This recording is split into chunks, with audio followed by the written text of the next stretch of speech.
Ini adalah saat di mana sang induk elang harus pergi meninggalkan anaknya. Pada saat anak elang sudah mencapai usia 4 bulan, maka bulu-bulu di sayap anak elang tersebut sudah tumbuh sempurna, dan ukuran tubuhnya sudah sama dengan ukuran induknya. Tetapi, dia masih belum bisa terbang dan belum bisa menangkap makanannya sendiri, maka yang dilakukan oleh induk elang adalah meninggalkannya diserang seorang diri. Sesekali sang induk akan datang membawa makanan, tetapi itu tidaklah cukup dan membuat sang anak menjadi marah. Sang anak berharap induknya akan selalu membawa makanan. Tetapi hari itu adalah hari terakhir sang induk untuk menjenguk anaknya. Sebelum pergi ia telah melihat anaknya untuk terakhir kalinya, dalam kebingungan sang anak masih terus menunggu induknya, berharap induknya datang dengan membawa makanan. Keesokan harinya sang anak terus memanggil-manggil induknya, tetapi tidak ada satupun yang datang. Dengan perut yang kelaparan, dia terus memanggil induknya, dan hari itu adalah untuk pertama kalinya tidak ada yang datang membawakan makanan untuknya.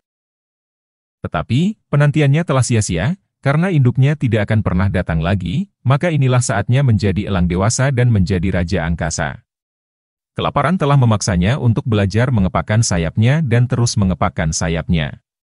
Seekor mangsa telah melintas di dekatnya, dan dia bisa mendeteksi makanannya, naluri predatornya telah tumbuh. Tetapi dia tidak punya keterampilan untuk menangkap mangsanya, dia telah berpindah ke dahan dan merasakan angin kencang menerpnya, dan hujan pun turun membuat suasana menjadi semakin tidak baik untuknya. Dia masih terus berlatih untuk terbang, sayapnya semakin terlatih mengepak dan otot sayapnya juga semakin kuat.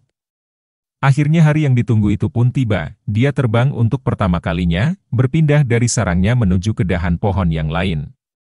Dan mulailah fase kehidupan yang baru, dia akan menjadi raja angkasa berikutnya.